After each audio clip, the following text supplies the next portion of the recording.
Anika, you can begin with. Yes, ma'am. A very good morning to all. I, Miss Anghas Gekar, on behalf of Principal, Vice Principal and staff of Bharati Vidyapeeth College of Pharmacy, Kolhapur, would like to welcome you all for ATAL sponsor FDP on Pharmaceutical Quality System for Product Life Cycle Management organized by Bharati Vidyapeeth College of Pharmacy, Kolhapur. We are in day 5 of this program and I hope you all are extracting maximum out of it. So let's start with our first session. It gives me immense pleasure to introduce you all today's eminent speaker, Mr. Rahul Mandsaurwale sir. Mr. Rahul sir is currently managing external R&D portfolio pipeline for complex dosage form development partnerships and commercial projects in a role that manages various stages, regulatory strategies, submission target through commercial launch that meets market requirements. Sir has completed his post-graduation in pharmaceutical chemistry from Devi Ahilya University, India, and undergraduation from same institute. Sir is a accomplished professional with more than 24 years of experience in pharmaceutical biotech industry across diverse business processes including alliance and program management, global regulatory affairs, research and development, and launch management. Sir is having more than 10 years of regulatory submission portfolio management experience. Sir also worked as technology transfer product manager for sterile lyophilized and liquid injectable dosage form at commercial manufacturing site and also worked as regulatory supervisor. Sir was previously associated with Catalan Pharma Solutions, Lupin Research Park, India, Ranbaxy Laboratories, Piramal, Mumbai, where Sir was engaged with various responsibilities as Regulatory Affairs Supervisor, Portfolio Management Group Lead, Global Regulatory Affairs Office, and Quality Assurance Executive. With this brief introduction, on behalf of Bharati Vidyapeeth College of Pharmacy, Kolhapur, we once again welcome you, sir. Now, we kindly request Mr. Rahul sir to proceed with his session on ensuring QMS objectives in external partnership environment during drug life cycle. Over to you, sir. Thank you very much. Really appreciate it. Yeah, welcome Rahul on this platform. Yeah, I'm very pleased. And thank you very much, Dr. Neela Bhatia, for giving me this opportunity. I'm not a very eminent speaker, as Anaga said, but thank you very much. I am very pleased to make this presentation as interactive as possible because the discussion has to be two-way and not just delivering a speech from my side. Also, some disclaimers. Most of the information that I'm going to present is not very novel for everybody, for most of you, because this is the day 5, and you must have gone through most of these topics and keywords in the previous presentations. However, we'd like to use and recap and refresh that knowledge and try to use it for today's topic, where we are talking about global partnerships. Global partnerships is a necessity in the current business as well as regulatory environment. The days when companies used to be proudly vertically integrated is not true anymore because of, first of all, the feasibility of able to carry the product not just at the R&D level but at commercial level, uh, at global level, due to the increasing need of the pharmaceuticals in the world, as well as the increasing scrutiny of regulatory and quality agencies, which makes it important from a business standpoint as well as from a compliance and continuity standpoint to have the ability to externally move the product during its product life cycle across various organizations. These organizations can be internal organizations or external organizations. The challenge arises when we are working with external organizations where the quality philosophy of the company, the sponsor, has to be carried forward. And how do we do that? Is that even possible? Is that 100% sure success in the first go? We will explore in today's discussion. So I hope everybody can hear me well, can see me well, and I'll attach my presentation now, if that's okay. Yes, you're clearly audible, Rahul. Great.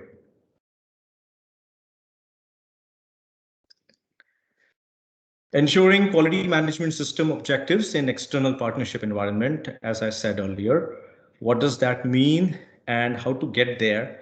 We will have to do a little bit of refreshing uh, through the subsequent slides. So thank you once again. Get ready.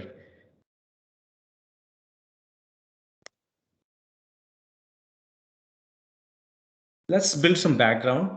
For background, as we know, ICH quality guidelines Q8, Q9, Q10, and Q11, they're valuable in the assessment of CMC changes across the product life cycle. We also know that Q8 and Q11, they mostly focus on early stages of the product. That is formulation development or product development, registration, and commercial launch. Technical and regulatory gaps in the assessment of the subject matter experts, they limit the full potential or the full realization of more flexible regulatory approaches that we can always implement post-approval CMC changes, including the flexibility to expand the scope of supply chain objectives. That means we believe that once the product has a certain critical quality attributes and process parameters already listed, then it is not possible to make any changes with respect to the product design. Of course, the design cannot be changed, but there are some practical challenges which we face during the life cycle of the product, which require us to use some effective tools, and Q10 and Q12 are those effective tools. In today's presentation, we will explore the ability to implement and utilize the quality management system in global and external organization setup while focusing on the pharmaceutical quality system elements outlined in Q10. Although this presentation is not about pharmaceutical quality systems, Q10, however, it is very imperative that I'll have to cover a few topics of Q10 in order to get to the rest of the presentation. So let's start from the basics. I hope everybody can hear me well. Yeah, Rahul. You're clear. Okay. Can you understand me well? Am I too fast? No, it's perfectly fine. Okay. Okay, so a very basic question. I'm very sure you have been asked this question many times during this week. What is the definition of quality? I don't know if anybody would like to answer in the chat window or maybe announce the answer over here. Have you faced this question, the definition of quality earlier? Can you make some guesses? Building a excellence in trade. Yes, that's great. What else?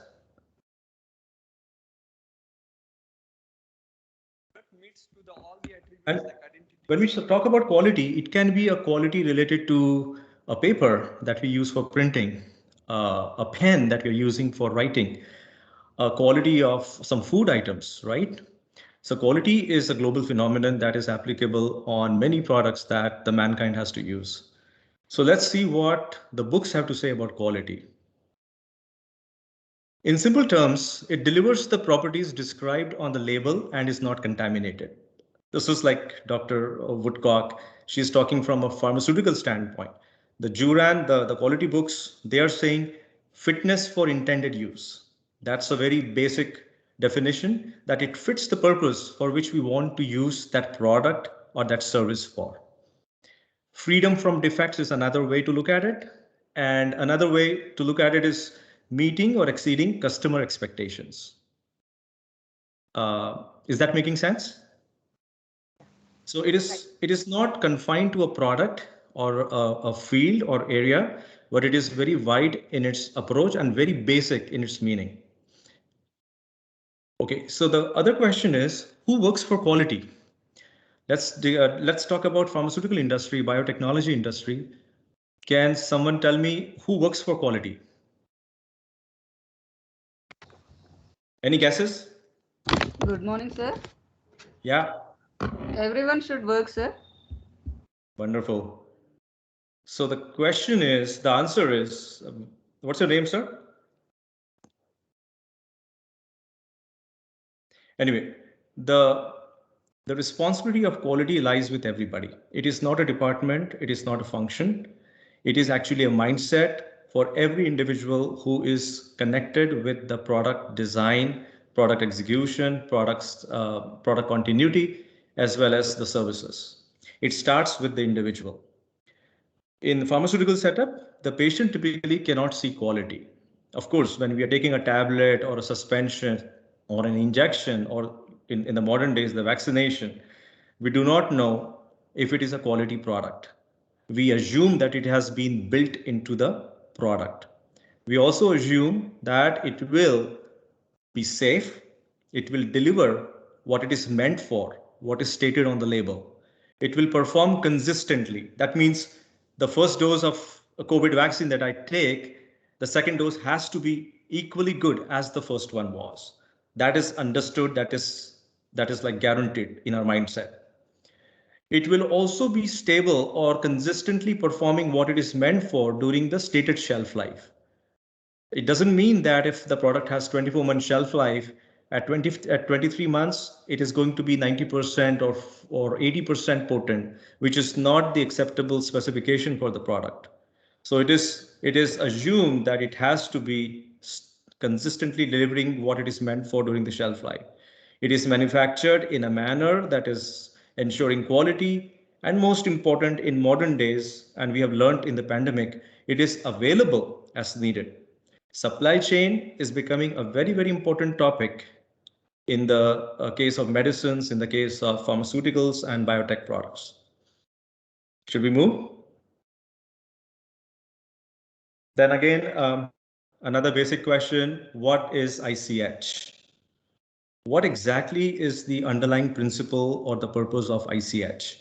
We've been using this terminology for about 20, 30 years now. Anybody can make the guess?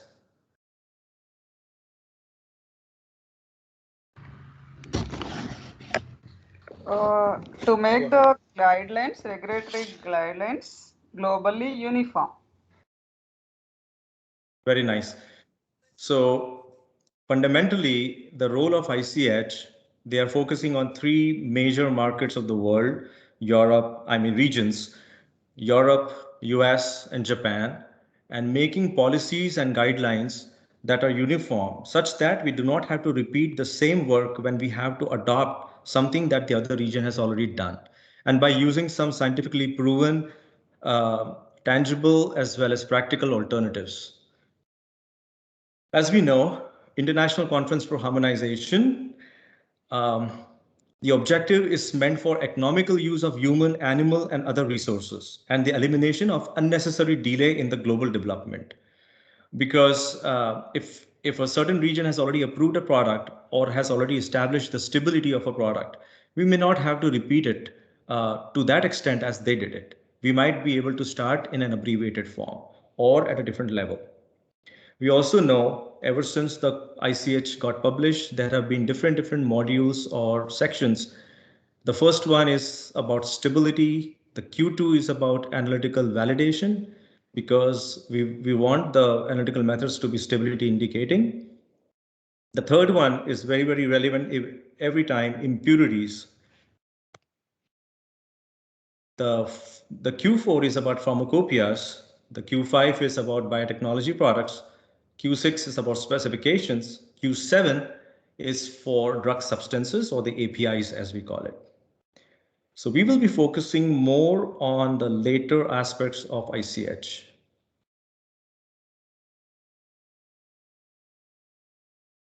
Let's talk about Q8. It is about pharmaceutical product development, which is very closely linked with quality by design.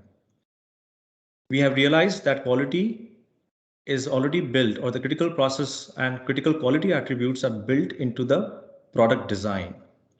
Q9 is quality risk management, a program and a system to identify the risk that can pose issues to the product or the quality attributes of the product. Q10 is about pharmaceutical quality systems, which we are going to talk in big detail today. Q11 is about development of drug substances, the API. We are not exactly focusing on drug substances today, the API. We will largely make it very generalized today. So ICH Q8, Q9, and Q10, they are embedded with each other and they help each other very closely. We know that Q8 that deals with formulation development. It talks about quality target profile definitions, pre-formulation studies, formulation screening, optimization, and selection. The Q9 is about quality risk management, which is about process screening, lab scale development, scale up studies, and defining the critical process parameters as well as the quality attributes. And then Q10 is using different parameters and quality systems to assure the product of highest quality.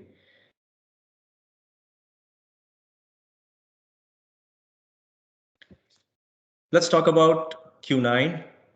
As we know, the quality risk management, it constitutes three key categories. Process development that talks about risk assessment, because the process might have hidden risks associated in it, where we can identify the risk, we can analyze the risk, we can evaluate the risk.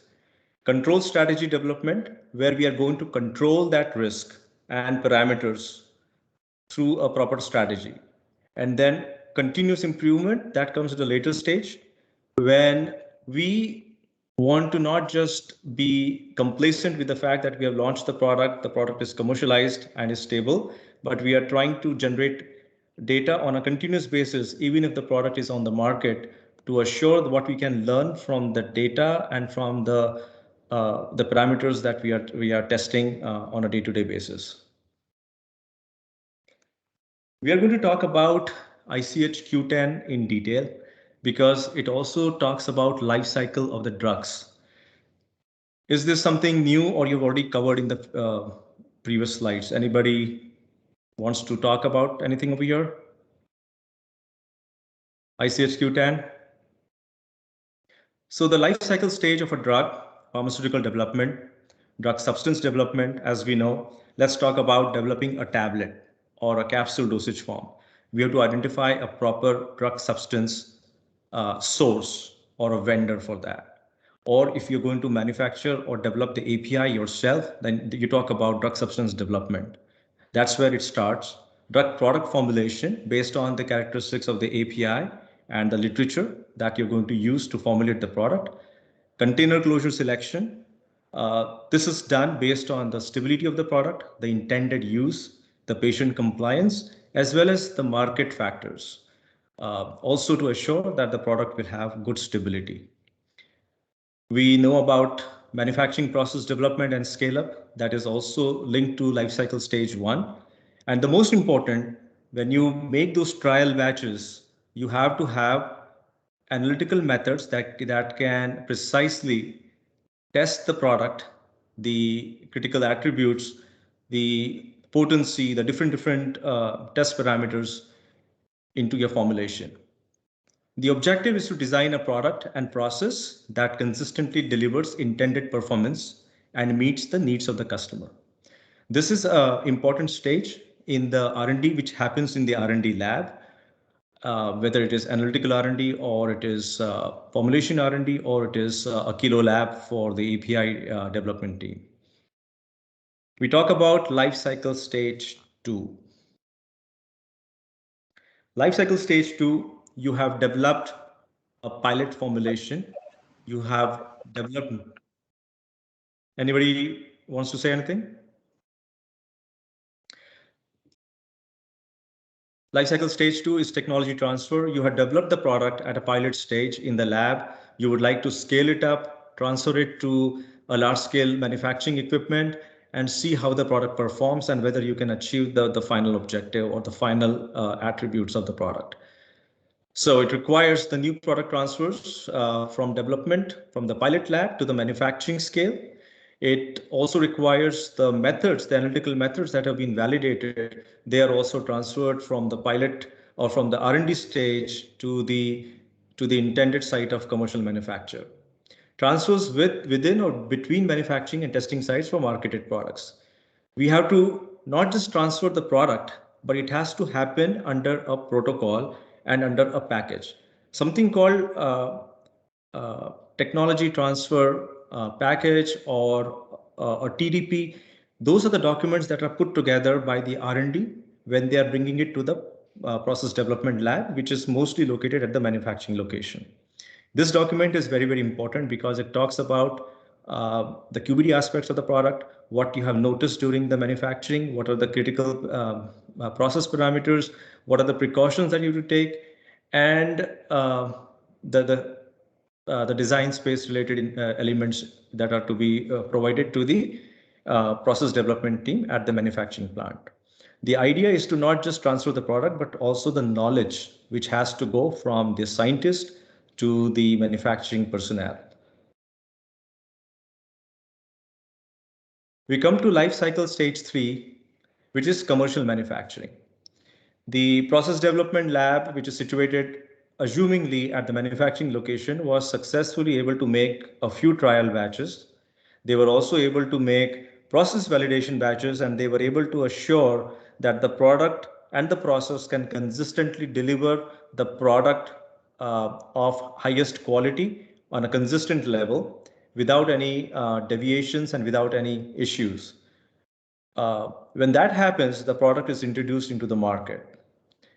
In order to do the commercial manufacturing, there is a large amount of planning that is required, which requires acquisition, testing of materials, not just the raw materials, not just the API, but also the packaging materials and what would be needed to stage the product, how it will be shipped, what will be the shipping conditions, what will be the storage conditions. All these things which have been already established by R&D, those are put to use in a commercial sense. Provision of facilities, utilities, and equipment. You have to check your manufacturing equipment if they are properly validated, the IQ/OQ installation qualification, their calibration, everything has been done and they are performing in the right condition. Production ability, that means you have to have that feasibility to manufacture at that scale based on the commercial requirements. Quality control and assurance, because while the method was validated at the R&D stage, when it comes to the manufacturing plant QC, then there has to be a method transfer or method verification that has to be performed between both the labs, the R&D labs as well as the manufacturing lab, the QC lab manufactured at the manufacturing location. The objective is to achieve realization, the full potential, establishing and maintaining control and facilitating continual improvement. That is the stage 3 in the life cycle of a drug product or a drug substance. Life cycle stage 4, whether or not this is important, but it does happen in practical scenarios. What is product discontinuation? Not always a product will be discontinued for safety or efficacy reason. A better technology comes and a product gets obsolete.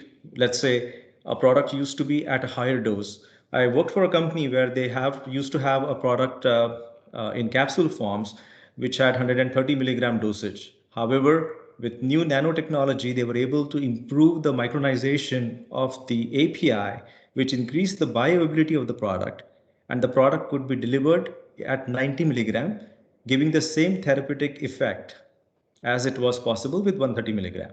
So the old product had to be discontinued or it has to be transitioned into something else.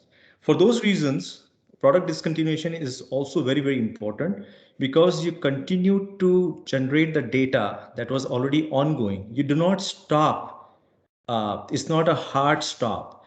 You do not stop whatever data generation or whatever testing or whatever market information that you're receiving on the product. Let's say if the product has been discontinued, but it is still being used by some patients because it has not been expired. And if you're receiving any market complaints or adverse reactions or adverse events, you are still archiving or collecting that information and doing the proper notification or investigation on that. The objective again is to manage the final stage of life cycle and make sure that this knowledge is available for future purpose or use. Sometimes the product is discontinued for safety efficacy reasons. Even then, you have to maintain full information of reporting assessment so that you could use this knowledge for future purposes or other investigations. Should we move forward? Yes, sir. I hope it's not too fast. No, it's absolutely fine, sir. And I hope it's making sense. Yes. I'll try Yes, to. Rahul. So what is the objective of Q10 or ICH-Q10, pharmaceutical quality system? There are different facets of Q10 and what we're going to talk about. One is achieve product realization. And I'm using this terminology again and again. What is product realization? It means that establish or implement a system that will help us make the best out of that product, so that it meets the maximum needs or it complies to the utmost needs of the patients. That means achieving the full potential or full ability of that medication or that drug product to be available for the patient. Also, to establish and maintain a state of control. That means we are not just manufacturing the product, but we also know what are the different stages of the product that need to be managed. Certain products have to be manufactured under sodium vapor lamp because they are light sensitive. Because we have established during the early stage of product development that this product will lose its potency or it will develop some or it will degrade in a particular wavelength of light, what we will be able to do is write batch records or effective controls during the manufacturing of the product to maintain utmost purity and utmost potency of the product. So that's about maintaining state of control using your knowledge that you generated earlier. Facilitate continual improvements, because even if the product is available to the patient, you will still see some room for improvement, enhancements, and some of the variability. For example, one of the products that I used to work in the manufacturing area very early in my career, this product in the monsoon days, it had the tendency to stick to the turret of the tablets. And it was due to the humidity conditions in the manufacturing environment that will cause that issue. Either we used to delay the manufacturing campaign of the product during the monsoon days, or we tried to establish relative humidity in the manufacturing area that will ensure that the product comes out in the best possible manner. So this is product variability. The product would work very well in the winter days or other time of the year. But understanding the nature of the product, you are implementing corrections and facilitating enhancement to the product. Facilitate effective knowledge transfer and management. When a product is introduced into the market, or even if you manufacture 2 or 3 R&D batches, you're generating data. What do you do with this data? For example, you put a product on stability. The product has stability conditions at T0, which is zero time point, at 1 month, at second month, at third month, 6 months, 12 months, 18 months, 24 months. You're also doing accelerated stability conditions. You're generating a lot of data. However, it is very important to analyze that data, use statistical tools or other scientific approaches to analyze that data to understand it properly. And the QRM can provide a proactive approach in scientifically evaluating and potential risk to the quality of the product. Let's say, and we can discuss some examples as we go further. So I'll save those examples for the next discussion. How do you do effective knowledge transfer and management? Well, quality risk management tools are very helpful in doing so. So that is the major objective of pharmaceutical quality system. There are 4 elements of pharmaceutical quality system: process performance and product quality monitoring system, corrective action. We're going to talk about it in detail. It's one of my favorite subject. Change management system, very simple to understand and very effective process before you implement a change.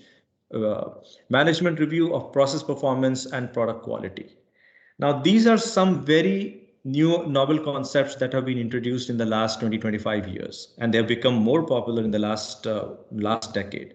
The first 2 were always known to the pharmaceutical world. The third one is a very important tool which was being used for many decades. The last one has a lot of emphasis from all regulatory agencies these days. and we will explain them in the future slide. So what is process and product monitoring? We will use quality risk management to establish a control strategy. Like I said, if we know that the product has a tendency to degrade in a particular environment, we will either put some measures to avoid that situation, or if it is unavoidable, then we will have different control strategy to assess that it is not going beyond a certain specifications. We will use statistical tools and data management tools to help us to do that. Identify sources of variation, the variation either in test data, the variation in critical process attributes or process parameters. We have to find the root cause, what actually causes that. Is it due to the flow properties? Is it because of the pH? Is it because of viscosity of the product? And if not physical or chemical reasons, then something else. Include feedback on product quality from both internal and external sources. It's very important. Let's say the R&D scientist has developed the product and it has been transferred to the manufacturing location in another city. However, the R&D scientist will occasionally get contacted for some questions when it comes from the manufacturing folks. If that doesn't happen, it is also the responsibility to do a periodic review by the R&D scientist to find out how the product is actually doing on a commercial level or in the market. There are external sources that can help us, market complaints, adverse reactions, product rejections, non-conformances, recalls, deviations. How do you know from that? Every quality management system has a way to track rejections, non-conformances, which are deviations. Recalls are the most dreaded thing, and they should be avoided at all level. And what is needed is actually a review of how many deviations that you are generating in a typical month in a manufacturing environment, how many OOS or complaints that you received. The regulatory agency would like to see how you are not just generating the deviations and closing them, but also how you are tracking them and using different tools to classify them, those deviations that are taking place. In a commercial manufacturing environment, a well-defined system for process performance and product quality monitoring should be applied to assure performance within a state of control. I'll take a break over here. Is it making sense what we are trying to do over here, what we're trying to understand over here? We started with the 4 elements of quality systems, pharmaceutical quality system. The first one is process performance and product quality management monitoring system. Then we are going to corrective and preventative system. Deviations, non-conformances, human errors, they are going to happen during the course of a product life cycle. How you investigate them, how you find a corrective and preventative action is the most important thing. The corrective and preventative action, it should not be just implemented, but it should be implemented for a set period of time, or it should be made mandatory as part of the change control system. But at the same time, it should be ensured that the CAPA, the corrective and preventative action system, is actually working. Let me give you an example. In one of the established products that in one of my previous jobs we used to commercialize, we would see that in the annual stability batches. So let me roll back. Each time a product gets manufactured and it is released into the market, you do not stop doing stability on the product because you have generated enough stability in the past. That doesn't mean that you will not generate stability data on the commercial lots. So the requirement, at least in the US, is that at least one commercial lot that is released into the market, you will put it on long-term stability. There will be accelerated as well, but long-term stability also is done. Accelerated is not exactly needed on annual lots because a lot of those data and parameters have been established. During the long-term stability, it is important to not just collect the data, but analyze the data.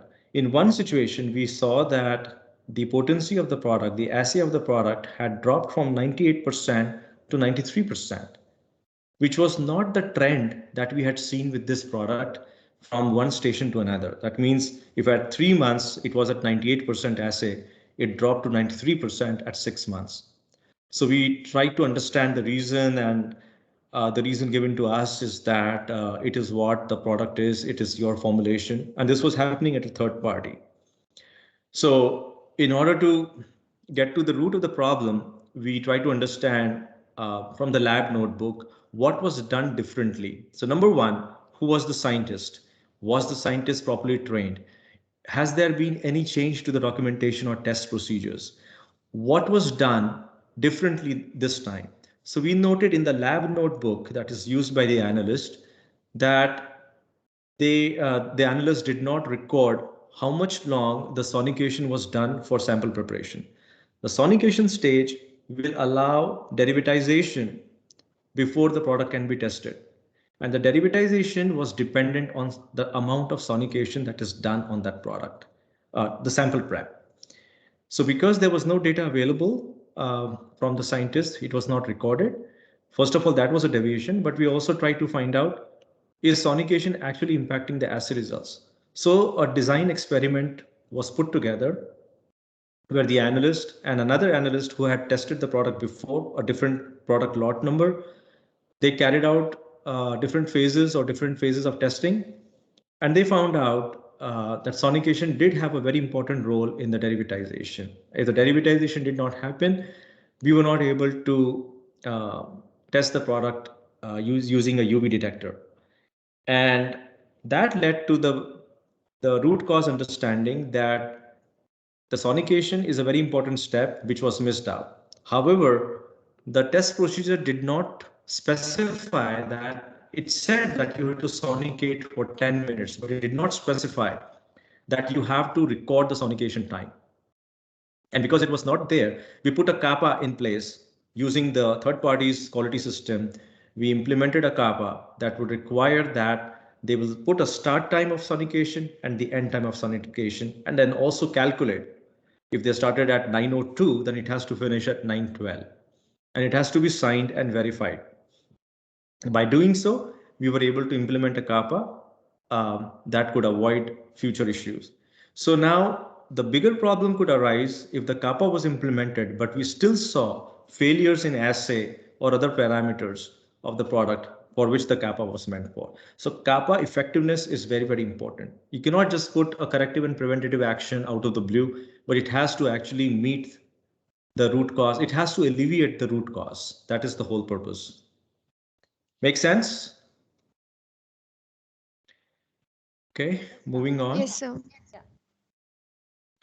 Change management system. You have designed a formulation. Let's say there is a unit composition you have designed for a pediatric suspension. There is this much level of sugar, there is this much level of the drug, there is this much percentage of the overage, the amount of color, the the silicon dioxide, everything has been defined by you.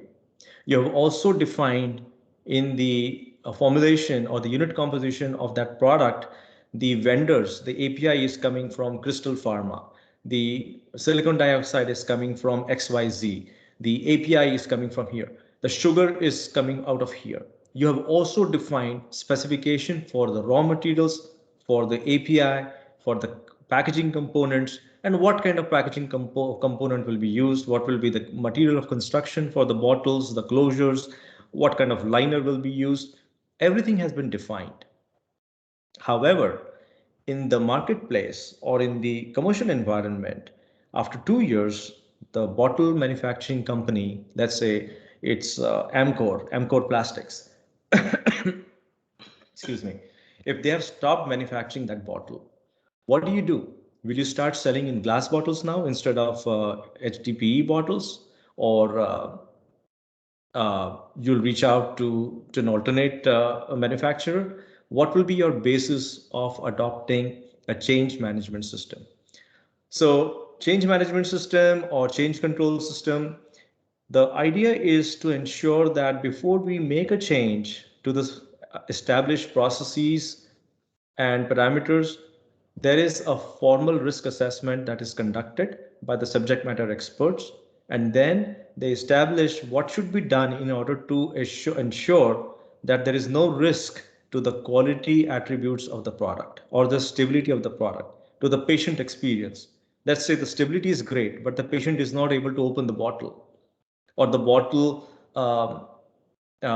deforms during the filling process. So you to see how you will implement a change management system when the process is already established in the pharmaceutical environment. So this sometimes might require some regulatory changes, and we are going to discuss towards the later part of this presentation what kind of regulatory changes will be needed, and do you have to FDA actually go and notify FDA.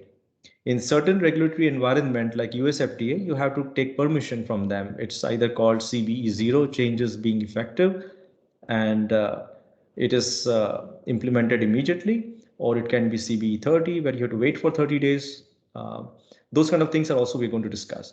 But change control is very, very important because it involves cross-functional teams. Let's say you're only changing the plastic bottle, and who will be the subject matter expert to evaluate that? The R&D team, the packaging development team, the manufacturing team, the procurement team, because the procurement, the purchase people, they know that this new bottle vendor is not just going to able to provide the bottle, but is also going to provide the bottle for a long period of time. So you do not have to change the bottles again, because this vendor has also stopped manufacturing. So they are also important in this assessment. The regulatory, and then most important, is quality. Quality normally owns the change management system, and they actually run like a change control board in an organization. So this is also very important when it comes to the Q10 pharmaceutical system, that you cannot just change something in the product. Just like a phone that you bought, but the charger broke, so you just switch to another charger. Sometimes the charger may work, sometimes it may not work, or it might damage the phone, right? Change management system. This is very, very important and has gotten a lot of traction in the last 10 to 15 years. Management has deployed resources into the company. There is a head of quality, there is a assistant manager of quality, there is a quality associate, quality executive. All these people are there. Then there are manufacturing heads, manufacturing executives, manufacturing officers who are manufacturing and releasing the product in the market. However, the management intervention is expected from the regulatory agencies. They want that the leadership of the company has to get involved in reviewing how the regulatory inspections, what was the finding of the last, let's say the local FDA stepped in and they just walked through the premises and they had some observations. So they have to get involved into that and to find out what was the outcome and how we can mitigate those risks and those problems.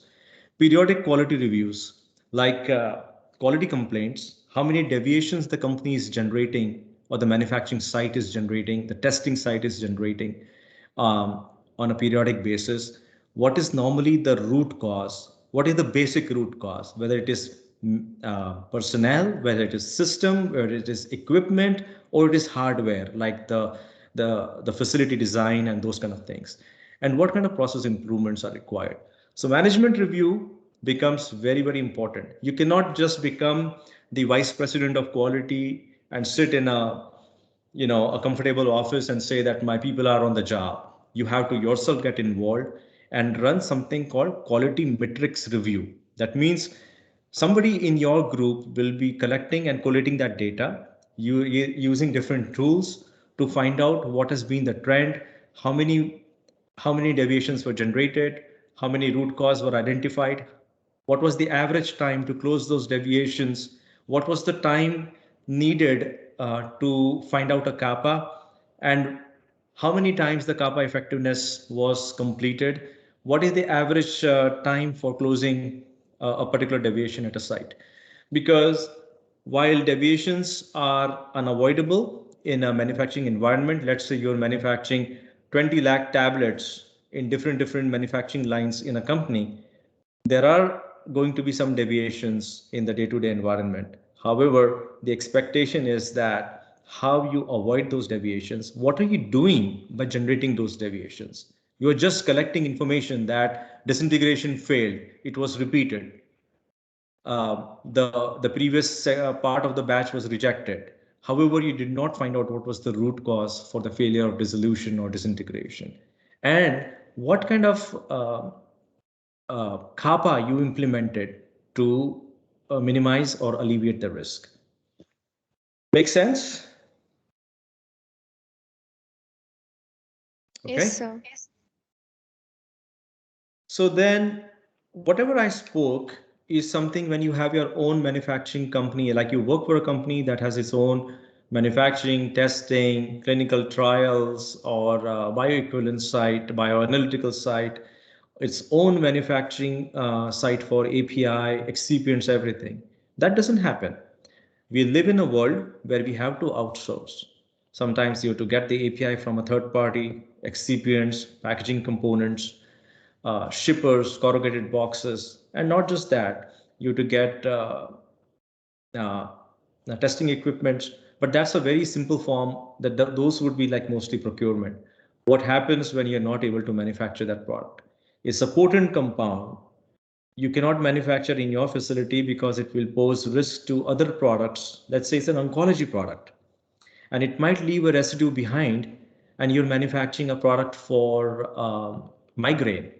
You do not want the oncology product cross contamination inadvertently getting into the migraine product, which is kind of a you know, sort of a simplified medication. So for those purposes, and for sometimes for business reasons, for regulatory reasons, you have to actually outsource. And it is the common reality of modern world where we have to depend on external service providers, manufacturers, testing companies, or at least warehousing companies you have to use, because you cannot have everything integrated for many, many reasons. So how do you implement ICH-Q10? All these factors, how can you go to a third party and you meet them for like 1 day or 2 day during an audit? How will you be able to find out that they are able to do for you what your own company does? Now, the quality policy or the quality manual, it cannot be different. That, oh, this product I manufacture, so I'll have different quality expectations. I do this on loan license or third party, I will have different quality expectations. No, because the patient is the same. Your quality philosophy is one. So whatever manual or whatever objectives you have established internally, you have to ensure that you are able to follow or implement when working with third parties also.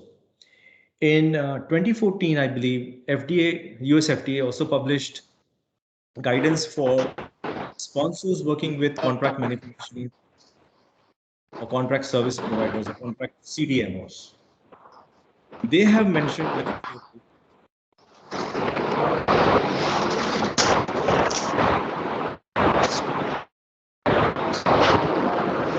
Everything okay? Yes, sir. We have muted that. Okay.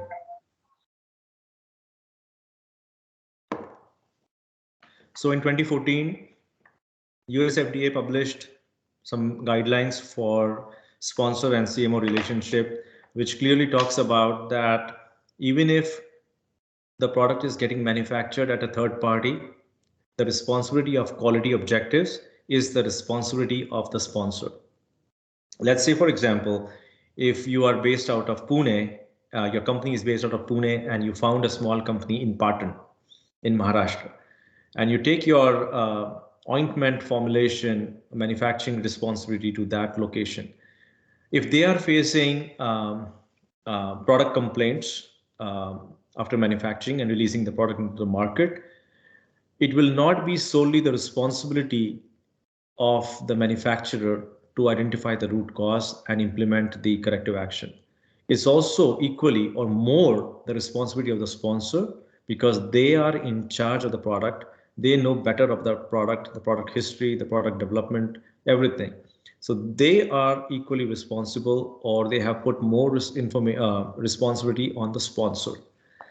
For those reasons, when we go in an external environment to manufacture a product or get services from other parties, how do we ensure Q10? So coming back to the same topic,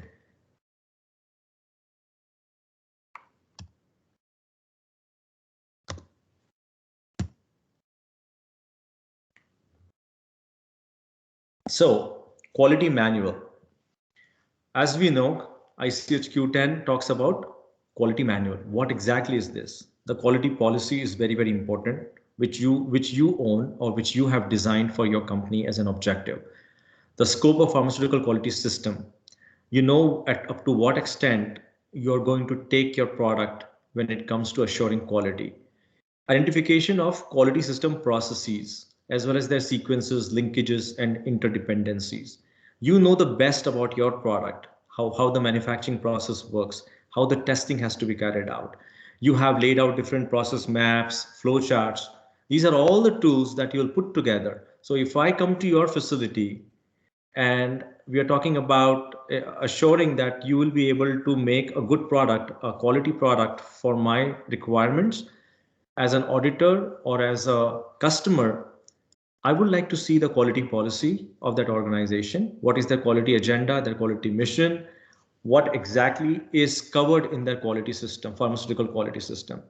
Let's say, for example, water or nitrogen.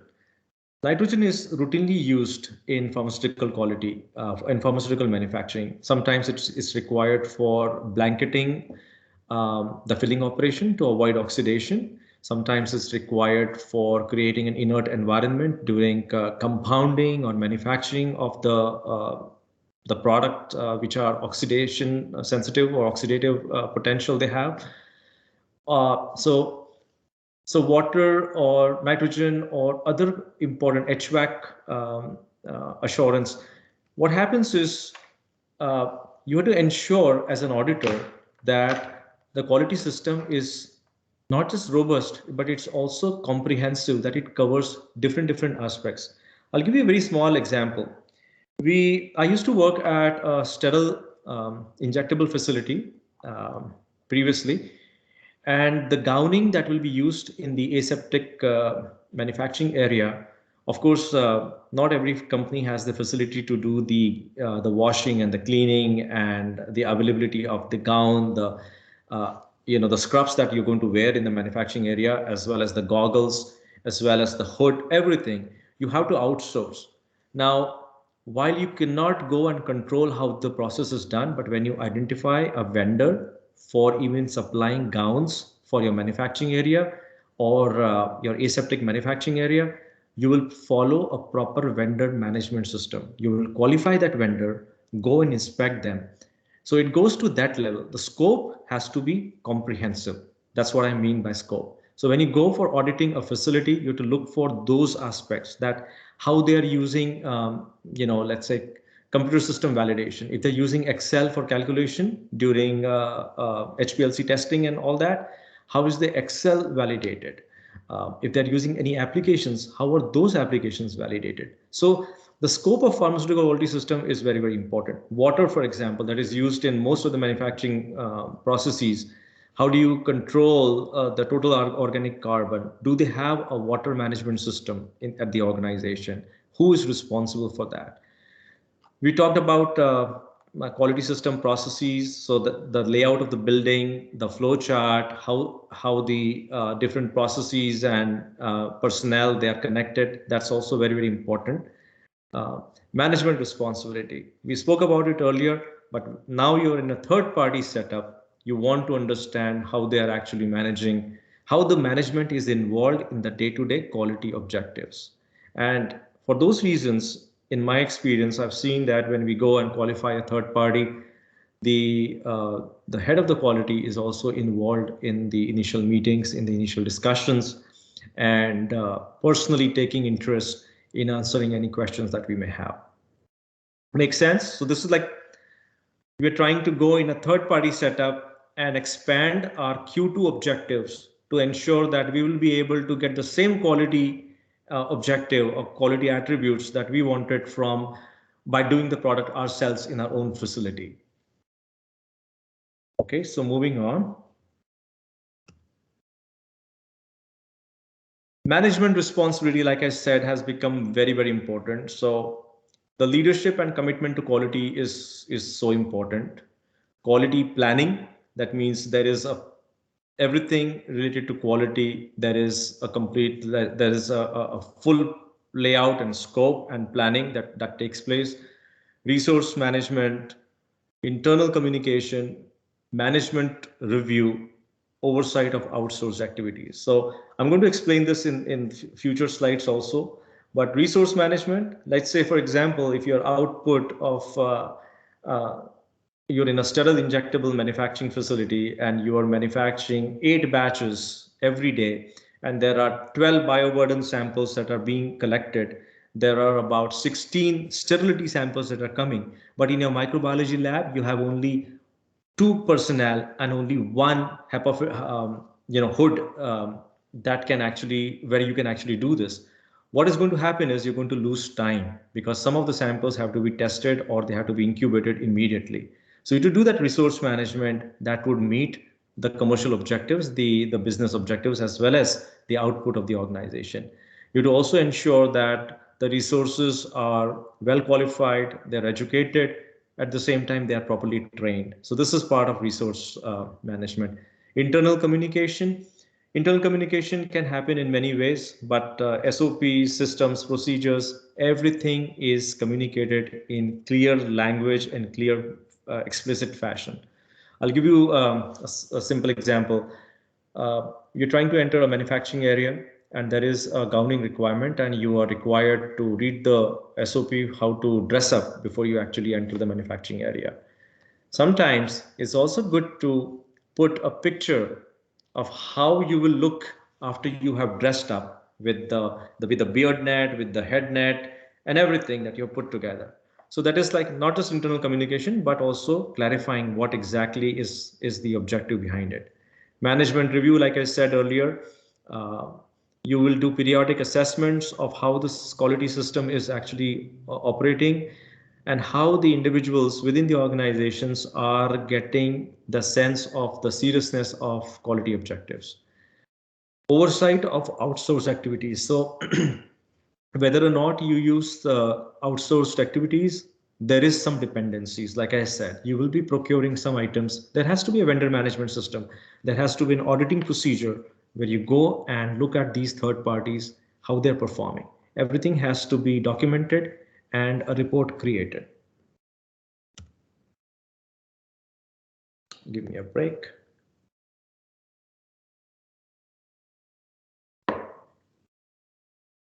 Quality procedures. Now you are at that location, you're sitting in a conference room and you are trying to understand the capability of that organization.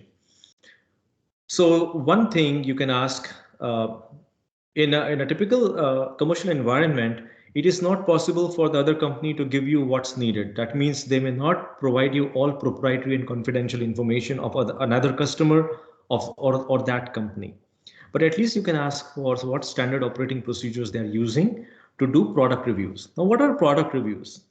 Let's say you manufacture sulfamethoxazole and trimethoprim suspension at a facility and you're making 20 batches in a year.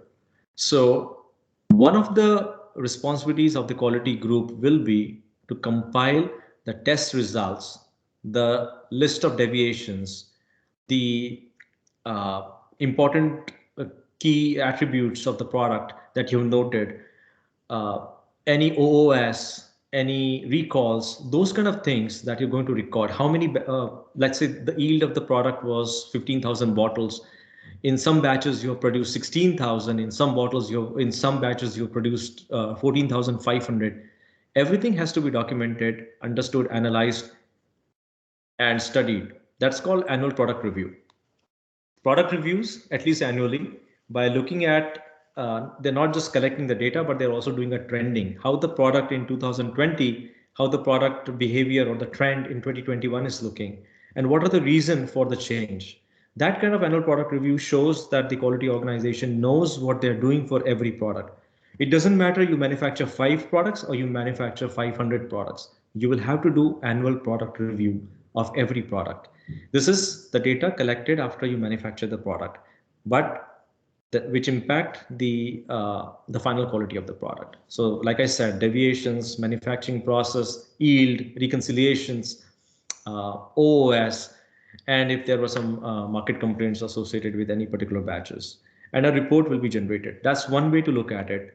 The other one is how they handle the market complaints. Every product, whether you manufacture a pharmaceutical product or a consumer product, there will be complaints that will be coming either from the stockist, the distributor, from the wholesaler, or from the patient. These complaints can be quality or medical in nature.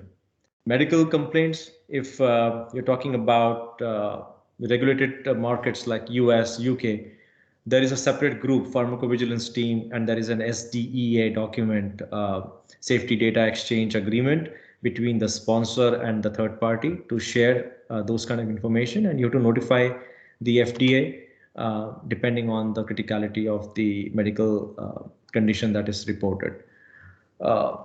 Discrepancy and failure investigations, reprocess, rework returns, all this information which are related to the product, they have to be not just compiled, but there are different metrics to follow and to see how you actually investigate them and close them. Then life cycle. Even if the product has been getting manufactured for many, many years, what are the routine validations that have to be repeated over a period of time? What is the status of training and qualification? How often the employees are getting trained on new SOPs, new procedures, new product? We discussed change control system earlier, and product improvement projects. Continuous product improvement is the new thing. Let's say you used to do a test, an excipient or a raw material using colorimetry, but now you have NIR or you have HPLC or GC.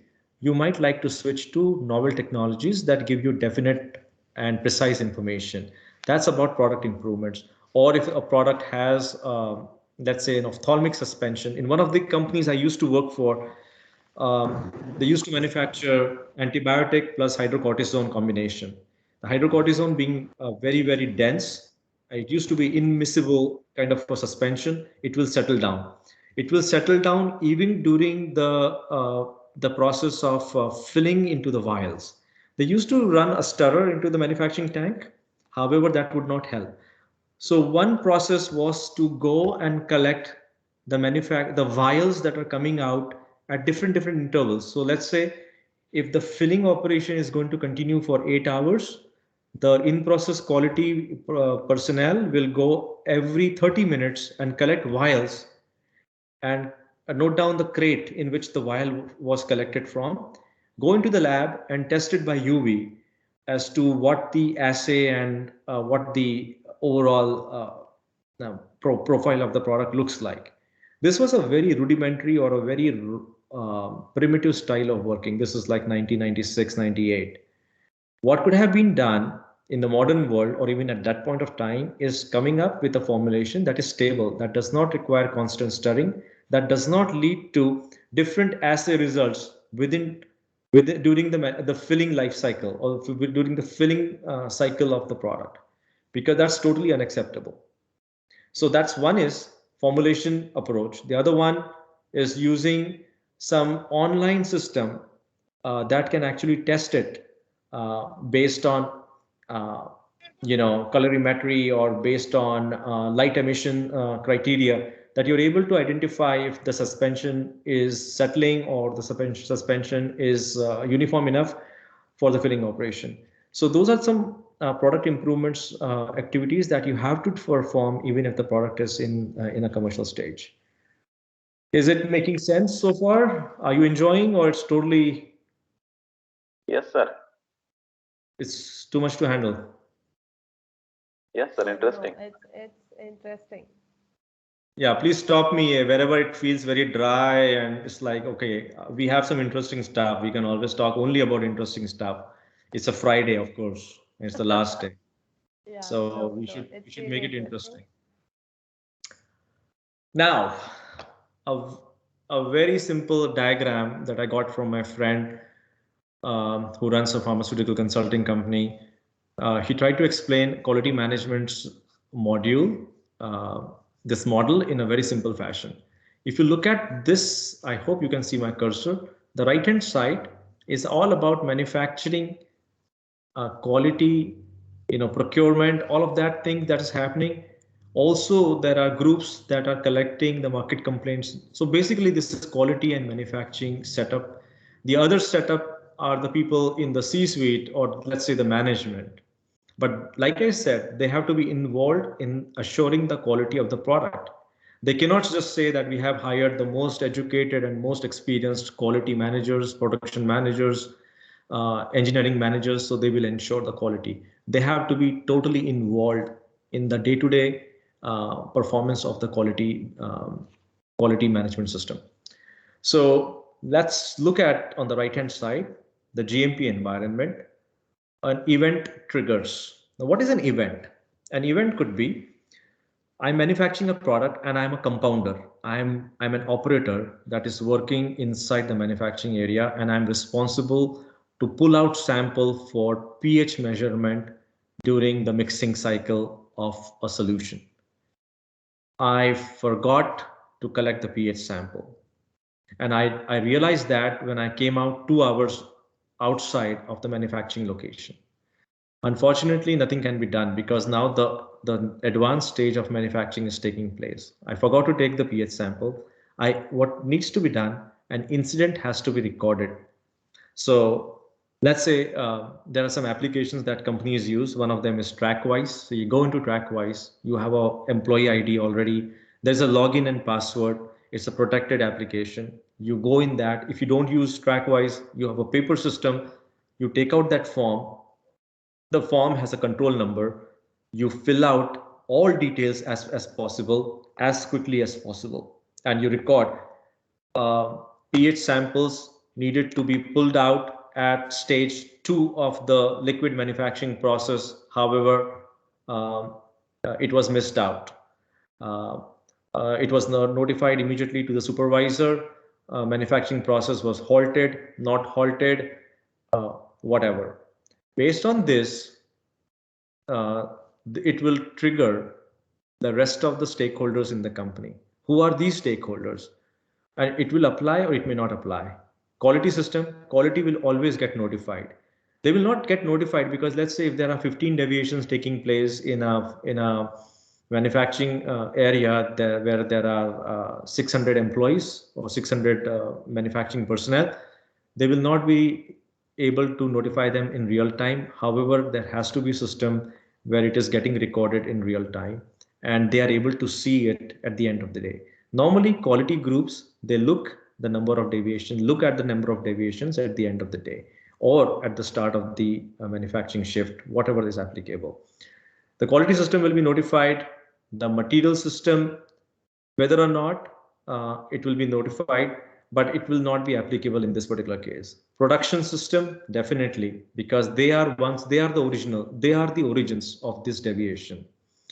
Facility and equipment system, over here, it's more of a personnel related problem, not applicable, but it can be activated or triggered depending on the nature of the deviation. Laboratory system, not applicable over here. Sorry about that. Labeling and packaging system, not applicable over here.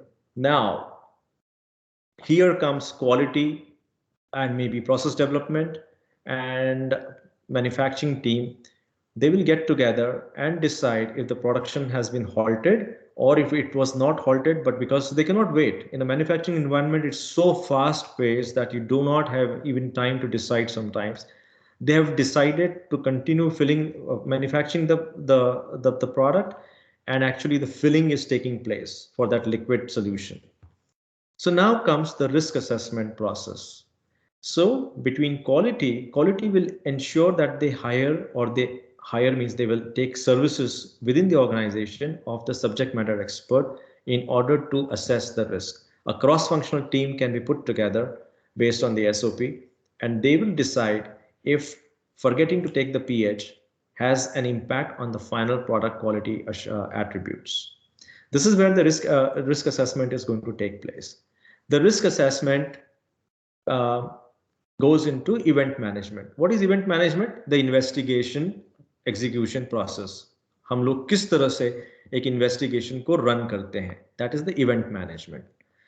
Event management, of course, has a quality management notification. That means it also goes to the head of the quality or the people in charge.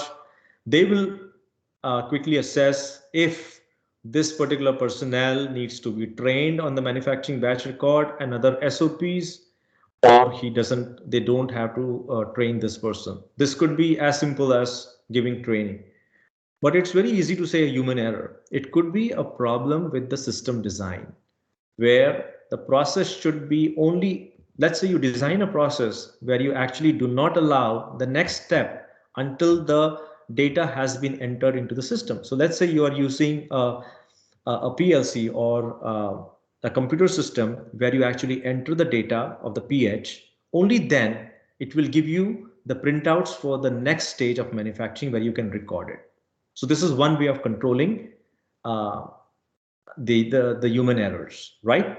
So those are part of process improvements or adopting novel strategies and things like that. But a kappa is important. Sorry again. The risk assessment by quality is taking place, whether or not kappa was implemented. It might also require a change control. The kappa may require a change control. The kappa may say that the reason that the operator has forgotten to record the pH is also been noted in 2 more instances by other operators in the last year. That means you are expanding the scope of quality investigation to a global level. Global level means across the organization. Doesn't matter it has to be the same product. It doesn't matter it was in the same month, same week. You have to define a period. You can take it to 1 year, 6 months. Did you notice any other incidents of this nature where it is human error and they forgot? It could point to a deficient system in place. That means documentation system or data recording system in place, which would require you to update your documentation. The way you write your batch record, your manufacturing batch record, there is a specific template for that, and there is a certain way the data is recorded. It might require that you have to bring the change control team together and ask them to change the manufacturing batch record without changing or impacting the final quality of the product. This is a process enhancement. Like I discussed earlier, there will be a complete assessment of change control and everything. Now, this change control came because of kappa. That's why it's a two-way. Whether this will lead to field alert, that means you have to notify the local agency that there's a problem. No, because the product is still within your custody. It has not left your manufacturing location. It is still not released. The risk assessment is still going on. Whether it would lead to product recall, not applicable. But in certain conditions, you might realize a major problem where they realize that the product had a major problem that might require notification to the government agency, the FDA, or it might actually require you to bring the product back into your premises and conduct a recall. And there have been some very nasty recalls that have taken place in the world. A very simple recall that I have seen mostly, if you go on the FDA website, is where the oral contraceptives, they are issued in a blister, and then there is the placebo tablet, and then there is the active drug tablets. During the blister packaging operation, the order of those tablets, they get reversed, which can cause issues with the patient, right? And that leads to recall. That's a packaging error, which needs to be avoided. Field alert can also be needed when you are actually testing the product at stability. Like I said, even if the product is in commercial environment, you will at least pull one batch every year and conduct stability at different intervals. And if you notice that a new impurity is getting formed, then you have to first issue a field alert. By the time you are completely investigating the problem, you will decide whether you need a recall or you don't need a recall. But a field alert is needed in those instances. What is the management doing when all this is happening, where you have initiated an event, risk assessment, quality get involved, subject matter experts getting involved? What is the management doing? They are getting inputs at different stages. And the quality and technical review is actually covering not just one such incidents, but a total matrix of all these incidents that are taking place, and are the systems and procedures able to handle these problems before it goes into a product recall situation, before it can hurt a patient.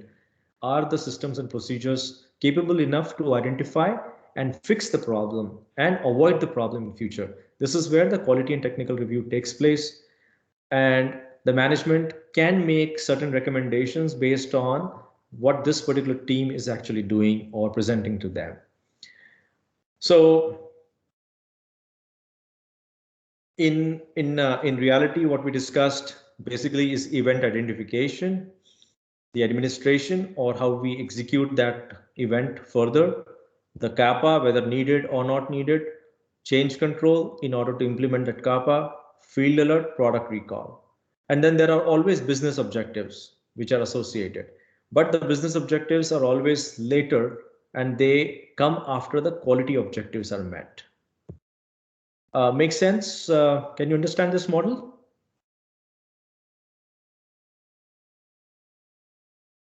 I hope, yes. External factors. Yes, sir. Thank you.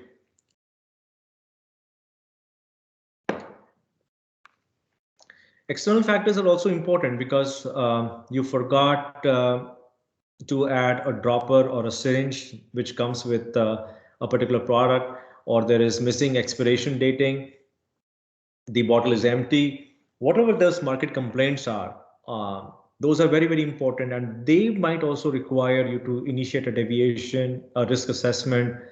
And if it is there in one bottle, then you have to assure that it is not there in other bottles or other part of the batch or that product itself. Is it a systemic problem, or it is just related to one isolated incidence? And you cannot just escape by saying that, oh, it is one isolated incidence where one bottle was not filled with the drug.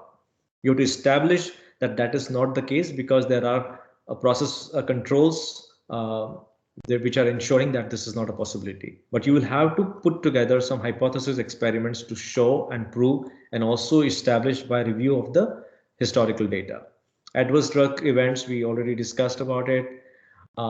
Regulatory, sometimes FDA might come back to you and say that, oh, by the way, I've changed the monograph of the compendia, and now you have to have tighter specifications or perform dissolution under these conditions. The vendor might come back to you and tell that from this date onwards, we are going to declare residual solvents on our COFA, because we believe that controlling the residual solvents is very important. And we will have 3 grades of materials. The material of highest purity will have lowest level of residual solvent, level 2, level 3. Although they are within the monographic requirements, however, based on your requirement, you can choose which tier product you want to buy. And these vendor related communications are very, very common in a commercial environment or in a pharmaceutical world, because businesses, they face competition, they face challenges. There are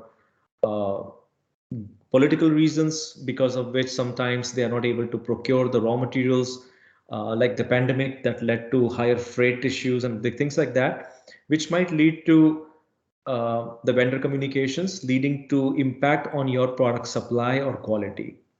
One simple example I can give you is when the pandemic hit, a lot of companies who are into sterile manufacturing started getting busy with the vaccine manufacture. Whatever is needed for manufacturing the vaccine, the vials, the syringes, the needles, the product filters, typical excipients, specific excipients, cell lines, all those things become scarce or back ordered, because there was all of a sudden a requirement.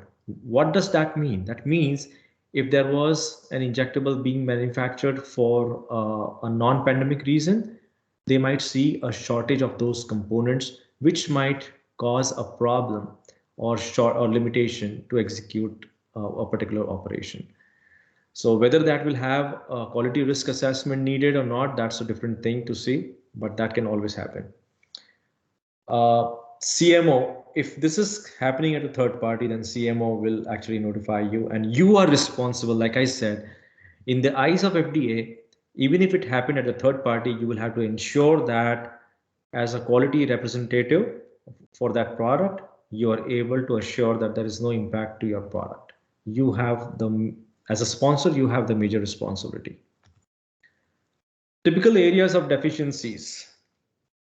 When you are an expert auditor and you went to a third party and you looked at their processes and controls and systems, or let's say you are an FDA inspector, the typical deficiencies that are noted uh, in in a typical setup in an organization that is not able to achieve the quality objectives, quality control of batches before release to market. There are companies who try to, cut corners where they will just say that, oh, the sterility results are going to come after 14 days, but I can always release the product based on 7-day success with sterility. I think that is not obeying or following your own quality SOPs, or putting reduced testing or relying on vendor CFA. Let's assume you are buying uh, vials for the manufacture of injectable product, and you're relying on the vendor's testing criteria or the vendor's CFA of that packaging component. As a manufacturer, you may have different requirements. You might have to do a glass delamination study on every 10th batch. You may have to look for cracks. You may have to look for uh, something which is part of your specifications, but you cannot just implement a reduced testing philosophy to, to improve the manufacturing timelines. Conduct investigations and resolve discrepancies, failures, deviations, complaints. This is a very common topic in many warning letters, many 483s which are issued by US FDA. Conducting investigations, conducting the event that I was talking about in the previous slide is a very holistic and it's a very extensive activity, and it need to be conducted in a very careful and systematic process. You to also resolve uh, any questions that might arise during the review of that investigation, because everything has to be documented. So you have to resolve any probable potential questions that, oh, you had um, a lower assay or you had a higher impurity reported in this particular batch, and you would say it is a one-off incidence, it's an isolated incidence, it's a analytical error, it was because of a poor column or old column that was used for testing the product. It does not help. You have to establish that it was never experienced in the past, that it can never occur in the future, and also will the item that is going to cause the issue is actually the responsible factor for that. Deviations, complaints, I already discussed. We will be discussing further. There's a detailed process for that, and I know we are running short of time. Review and approve procedures. Like I said, change control is very, very important. You cannot just make a process for your HPLC system because it's your lab and just implement it.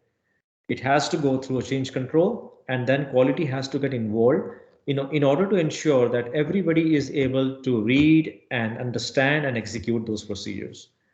So the change control comes over there. Document execution of operations as required. I mentioned about people not being able to follow or fill out the documentation in real time. The documentation has to be filled out by the concerned party, has to be trained, and has to be done in real time. You cannot make a batch and fill out the batch record next day. As you might recall, in the colleges, people might do the experiment, forget to fill out the practical sheet, and then they will do it the next day. A lot of things can transpire between times. So it has to be done in real time. And in some cases, it has to be verified by another party that I started the fluidized bed dryer at 10:32 a.m. The batch record requires me to shut it down after 6 minutes. I shut it down at 10:39 a.m. So then the person who's going to verify, because I just wrote without calculating that it's not 6, it's 7 minutes, the other person has to verify that first of all, it has to point out, and whether it was 7 minutes, that it might lead to an incident. If it is 6 minutes and the person is verifying it, it has to be verified by that person in real time. So wherever required, you have to verify the execution of the operations. Pattern of failure to assess other systems or areas to assure conformance with SOPs and CGMP. So if you saw, I'll give you an example of nitrosamine. Not sure if most of you have heard about the nitrosamine impurity issue. Nitrosamine impurities are seen in typical compounds like, like the sartans, the valsartan, the ranitidine, some of the antitubercular product, rifampicin kind of products, varenicline. These are the products in which the nitrosamine impurity is formed. What are these nitrosamine impurities? These impurities, when they develop into a product due to any raw material that can produce this particular compound, it could lead to production of alkylating agents within the drug product that might lead and cause damage to the DNA of the patient and eventually cause cancer. When the first time the nitrosamine impurities were detected in one of the products called valsartan, which is an antihypertensive drug, they thought it is only limited to a certain category of compounds. Over a period of time, they also found it in ranitidine and then irbesartans and many other sartans, and then other products like varenicline. So now FDA, at that point of time, they did not expand the failure to other areas or the other scope. Now, in this particular case, I'm talking about a class of compounds. But if there is a problem with let's say, related to a computer application, which is giving you incorrect data. So whether it is happening only in the manufacturing environment or it's also happening in the analytical environment, if it's a calibration issues that are happening within the organization, you have to expand the search and the investigation to other areas also to make sure that you are compliant. You cannot just do it as a confined space, but you have to expand the nature of investigation. Common deficiencies continued. This is another favorite topic in most of the warning letters. Out of specifications are recorded by the firm. And then they do not have a particular, let's say the assay has to be 90 to 110%, and you are actually recording 89.9%. And you would say that, oh, in the repeat analysis, it was confirmed to be 90% or 91%, and it is just an OOS. It does not help. You have to have a proper justification for the OOS and also how you can halt the repetition of that OOS in real time. Ignoring failing results. This is also very common. It's a very human tendency that you test a product, it fails. You test a parameters, it fails, and you do it second time, it passes. You do not question when it's passing. That's called passing in compliance. So you're running it 3 times and then 2 times it passed, then you say the first time must have been a problem. You know that the 2 times it passed, it's passing. You have to actually focus on the failing results, what led to that. If it was related to the equipment, it was related to the execution, sample preparation, whatever, you have to document and establish it actually happened. Sometimes when results fail, you just retest. You cannot proceed to just retest because it's failing. A fail is a fail. If you have a good justification, only then you will enter and record whatever retest you are planning to do. It has to have some justification. Because when the products pass, we do not try to repeat it, right? Then why do we have to retest when it fails? Poor investigation, we discussed earlier. Repeated problems, no root cause identified. If the problem is recurring and nothing is being done and no root cause has been identified, that's a big problem in the eyes of the agency, that is FDA. Making a recommendation from OOS and not following through with CAPA. I give you the example of sonication. So we have established that 10 minutes of sonication is very, very important for the product to be detected or for the assay to be executed. However, if you do not run a a CAPA, corrective action, preventative action, what would happen is it will never translate into a new testing instructions, and the problem can always get repeated. So you have to have a CAPA in place and ensure that the CAPA is effective. People are following it.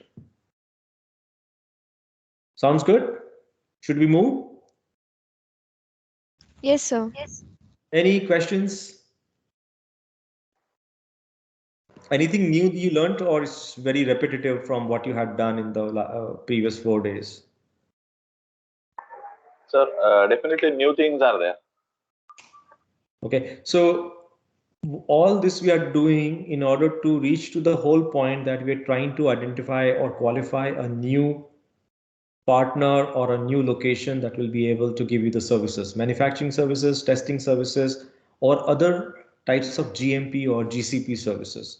That's what we're trying to establish, that we need to be very clear that when we go to a third party and we see an OOS was observed, but you don't see what exactly is being done in order to address those problems, that means the quality system is compromised over there. And you will have to think twice before you actually decide to give your product to them for manufacturing. Because you will have a contract, a legal contract with them, a business contract with them. But you might be putting your product, your quality philosophy, your quality objectives, and also the patient, most important, the patient at risk. These are the things that you will have to look for. Sometimes, because of confidentiality and proprietary nature, they will say we are not able to share this with you. But for example, warning letters, you can always go and look at the warning letters of companies on FDA's website. Sometimes the 483s, which are not warning letters, but these are the citations which are given when FDA comes to your site. Companies have to declare these 483s to the stock exchange board, and they are sometimes available in public domain.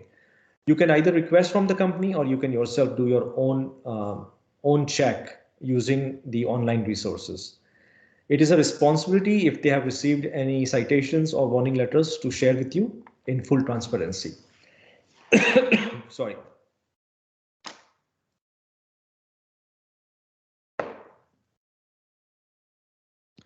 So agency means FDA. So what does the FDA expect? If you want to have a clean record in the eyes of FDA, make sure that any investigation that is conducted, they should be thorough and it should be full scale. When you're talking about, say, error due to laboratory or due to a personnel or equipment or whatever. Aberrant results, you're getting weird results, they would ask you to investigate why this is happening. You cannot just say it's an isolated incident or it was a human error. Determine the cause of the aberrant result. We discussed source of OOS. Very important is investigation is the process of collecting. So what the quality individual, there are quality inspectors and then there are quality specialists who actually run these investigations within the quality organization. They are not just collecting the data, but they are also analyzing the data and they're trying to reach to the root cause and the reason for the failure.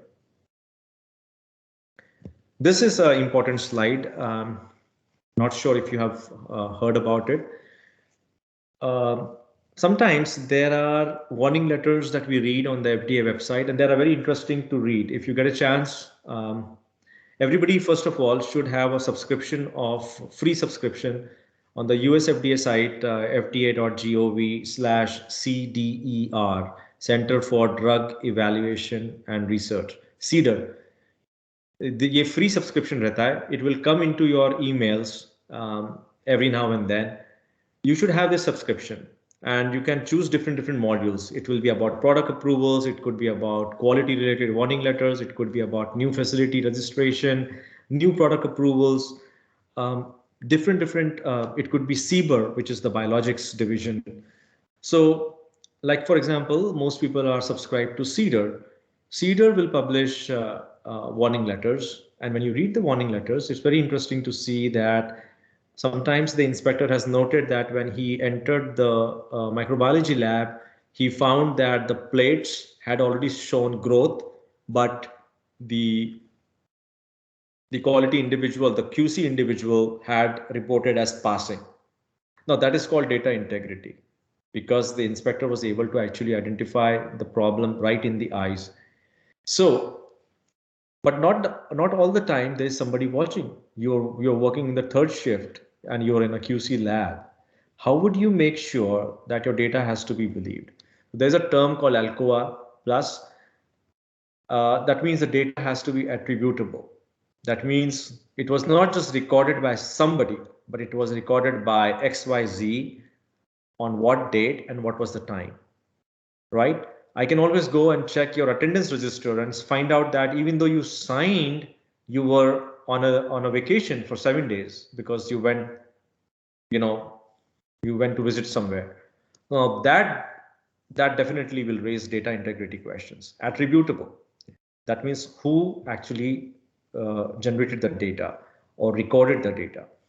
Legible, clear handwriting, cannot be with pencil and everything, has to be very clear and has to be understandable. It cannot be manipulated. You cannot just write, like 1 and then make it 4. All those things are big, huge issues in the eyes of the agency. And in any ways, it does not comply with the quality objective of the facility. Contemporaneous, that means real time.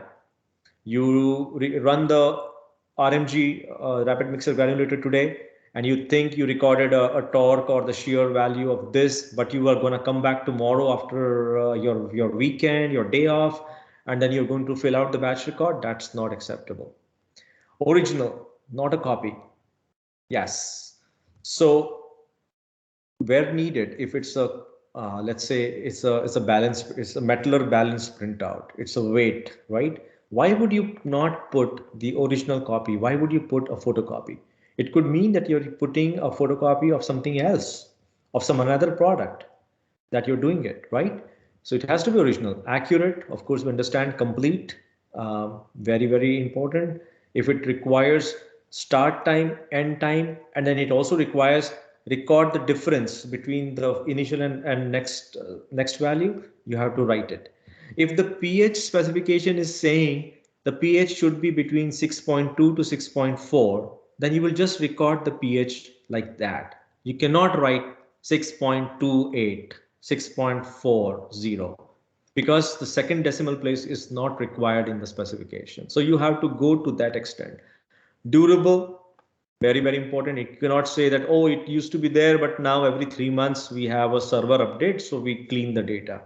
It has to have been available depending on the nature of the data. Let's say if it's for regulatory submission, until the product gets approved and whatever the guidance is saying, you have to store it until that point of time or until the expiration of the product plus 6 to 12 months, depending on your internal SOP. Version based. That means there used to be a particular form, version number 01, but they realized through CAPA that this information is not recorded. We need to record this information. So you should be using the right version for filling out that data, the right forms, and those forms should be controlled. Corroborated if needed, that you actually use the right stoppers which were autoclaved before using into a manufacturing operation, and there has to be somebody who can corroborate. This is actually needed when you're doing an investigation. You're trying to see that there is a typical problem in your product, and you're trying to understand if somebody used the stoppers, the wrong stoppers while the filling operation, something like that. Accessible, yes, when needed by a competent authority or a required individual, it should be available. You cannot say, oh, that batch record is from September, so once the month is over, we just send them across the ocean and it's not available. It has to be accessible when it's needed. This is a very important trend that is happening these days, and we need to know about it. Most of the warning letter data integrity issues that are coming, and definitely take out time to read warning letters. You will get to know what are the quality issues and if they are related to data integrity. Neela, Dr. Neela, do we have some time, or we are running short of time? No. If you're comfortable, we can continue, Rahul. Okay, I hope people are not like hungry already and saying it's 11 o'clock. My No, God, he's not no, stopping. not at all, not at all. We are all comfortable. Rather, it's too late for you actually. No, it's fine. I think I'm just speaking, but I hope people are able to understand it. Yeah, sure. This also I got from one of my colleagues, from past colleagues, Manish Bhatkar, and um in discussion with him, this is like when you go to a third party or you're trying to assess the quality, you're an auditor at a company and you're trying to establish how they actually record deviation, what is their system. This is a simple flow chart. There will be an initiation of the event or the deviation or whatever that the issue is, risk and impact assessment, and everything has an SOP. It has to have an SOP number, standard operating procedure. There has to be written standard procedures, and everybody concerned or handling that operation should be trained, and there should be a training record. Real investigation, kappa, and then change control. So this is a typical flow of incident deviation management system. How do you initiate? So we are talking about task, or maybe, let's say process number 100. So process 100, the source will generate the incident with basic information. Deviation from a defined, established, validated parameter standard, no, then incident will go to process number 200. If yes, then based on that, you will conduct the investigation. We are running short of time, but whenever you fill out the basic information under 102, what is the information? आप लिख रहे हैं कि there is a deviation. The operator forgot to record the pH. What you have to write? What happened? When discovered? Who discovered? Who did you notify? Whatever the SOP requires, that you have to go and notify your manager, your supervisor, or the head of the organization, depending on the problem. Immediate action taken, and who took the action, right? The source can be anything: sampling, testing, process, engineering, product, audits. It could have been any source. Here the source was during manufacturing process, right? You'll choose one of them. It can be out of this also, okay? And then 104, what is this about? Which parameter deviated? What is the standard value? What is the deviated value? And what is the reference document? When we say reference document, in the case when you forgot to actually record the value and did not run the experiment, the test, then you might have to take a subject matter expert's opinion, like R&D who developed the product, that how important is to record the pH at this stage. If you are going to test the pH at the next stage or in the final product, is it important to control? And then you might have to take, quarantine the batch and take some additional measures to ensure that the product will always be, stable and safe and efficacious.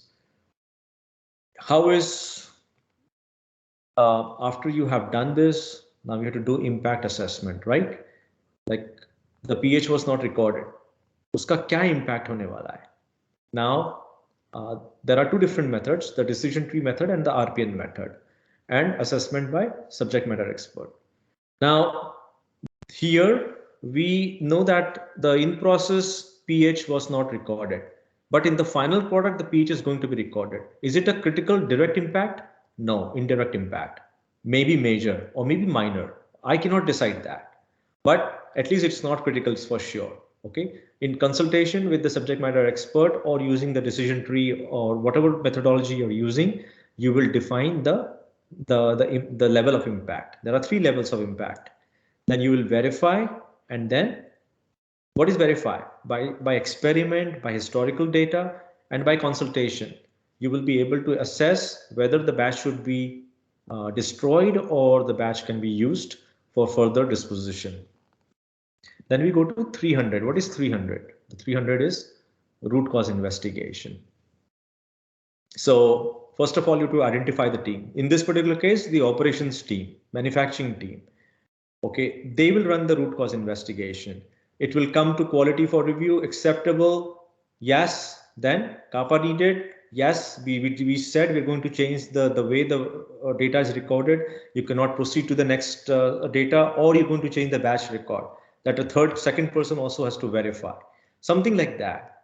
If it is not acceptable, then you document and report, need further review and approval by additional parties.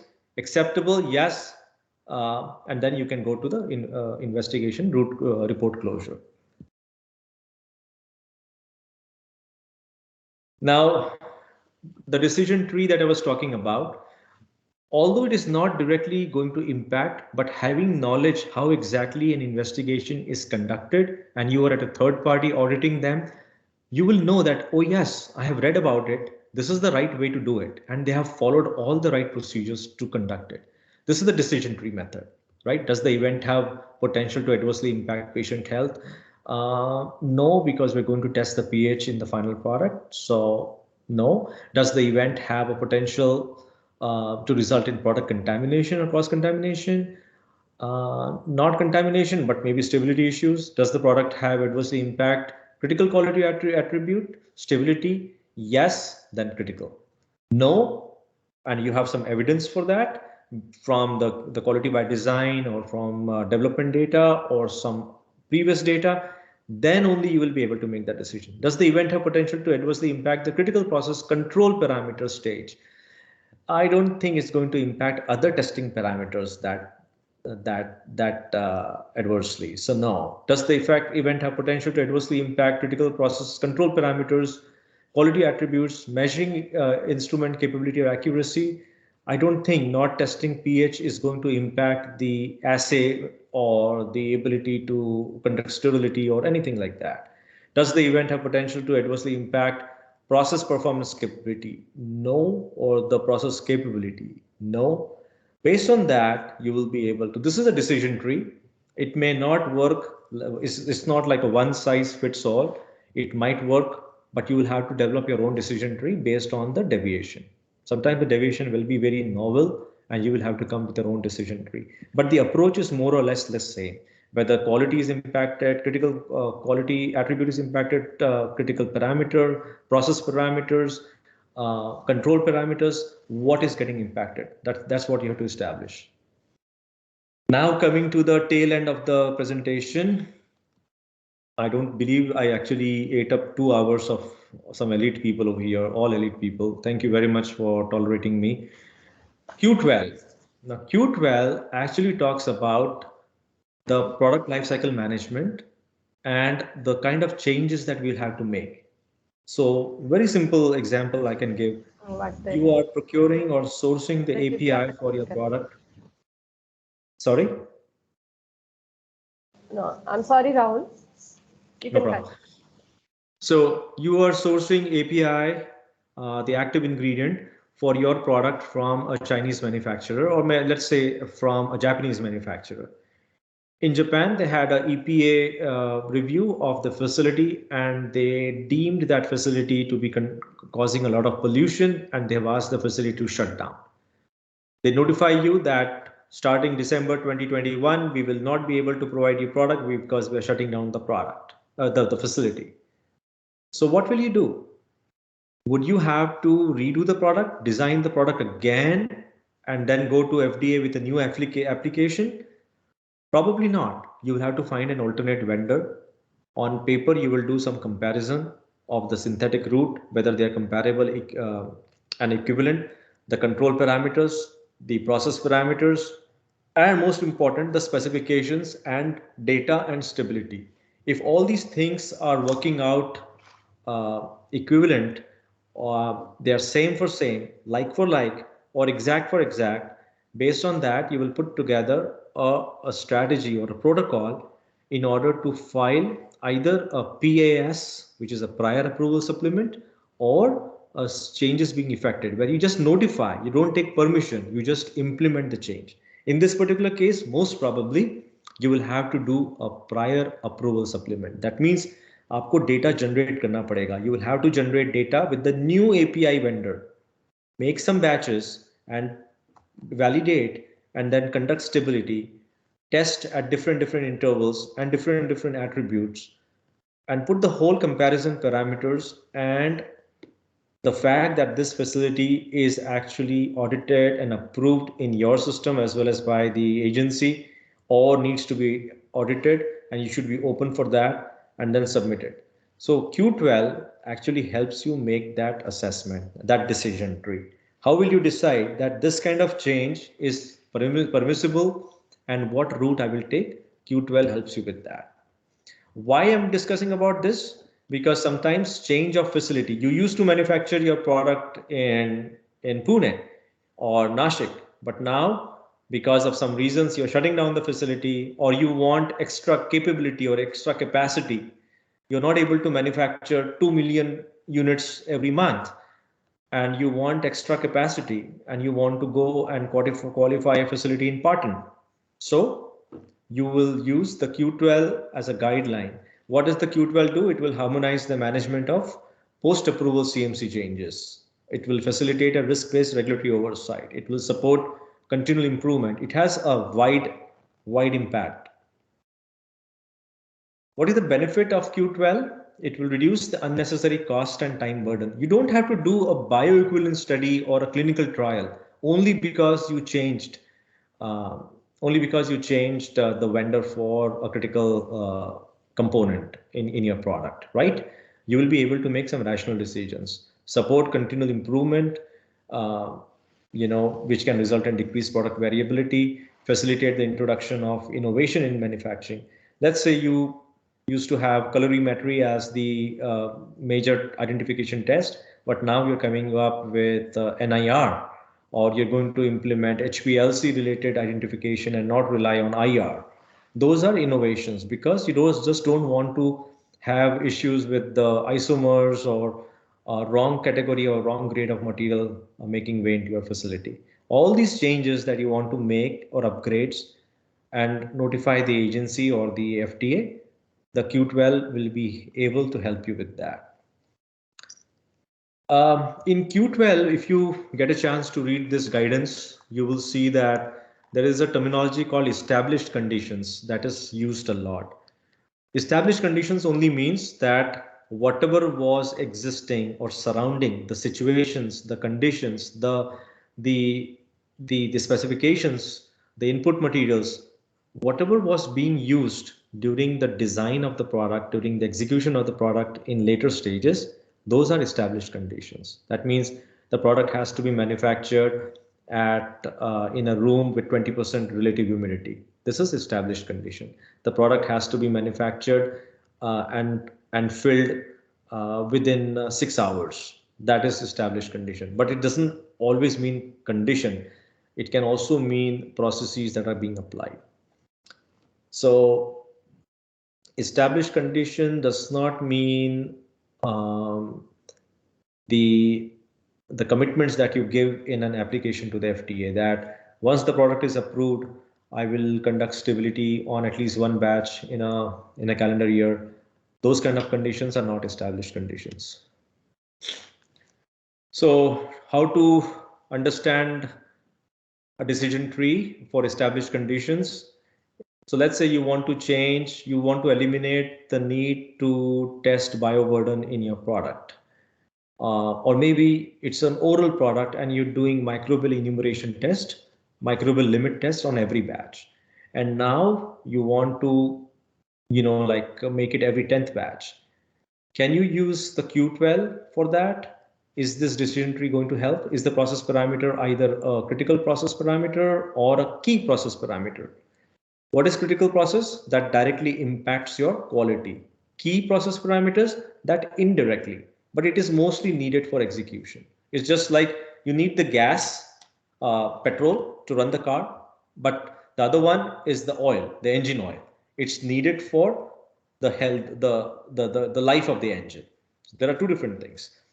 So if it is a CPP or a KPP, yes, is it an established condition? That means it was part of the design always. Then yes, then whether the level of potential risk by changing or by eliminating that microbial limit test, will that have a huge impact on the control strategy? No, because our data shows that our product does not show pathogens, Salmonella, E. coli. We don't find it from time to time, like in any of the products batches that we have manufactured, because we are controlling the input materials. So we will say low probability, then probably just a notification to the agency or FDA is enough. But you're changing something.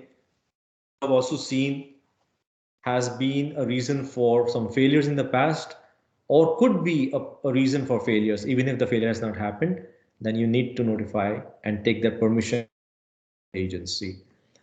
Um, if it is not an established condition, something like putting a tamper-proof film on a cap, to open a bottle, there's a tamper-proof cap. You're doing it because you are facing some market complaints that people are substituting with the product with adulterated product or whatever. If you're doing that, it's just for improving. So you may not even call it an established condition, those kind of things. Last slide, I believe. What is quality culture? Very, very important. Whether you're making a Nokia cell phone or Apple cell phone, or you're making books um, for school purposes or pencils, there has to be a culture of quality. That means it is coming from the top, the management, by virtue of their communications, by virtue of their leadership. They are showing that they are accountable, and they are very much involved in making sure that every product that they are manufacturing meets the highest standards. You cannot have be manufacturing a car, and some cars they run, and some cars they actually do not run. It can't be like that. Highest quality, and that's the only basic topic I'm talking about. But even to the lowest level that you're talking about, it has to provide about. It has to meet the expectations. The leadership commitment is also that they will have enough staffing, proper staffing. They will coach, train, develop the people, and they will also recognize good quality performances.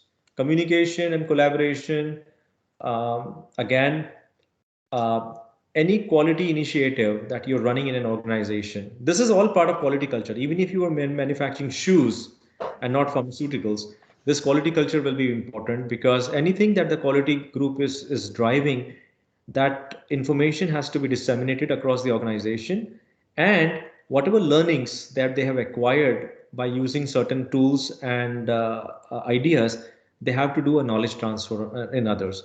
I'll share a very small example, like Amazon employees, they have a portal where they can go, because they use applications, software, IT, and all that.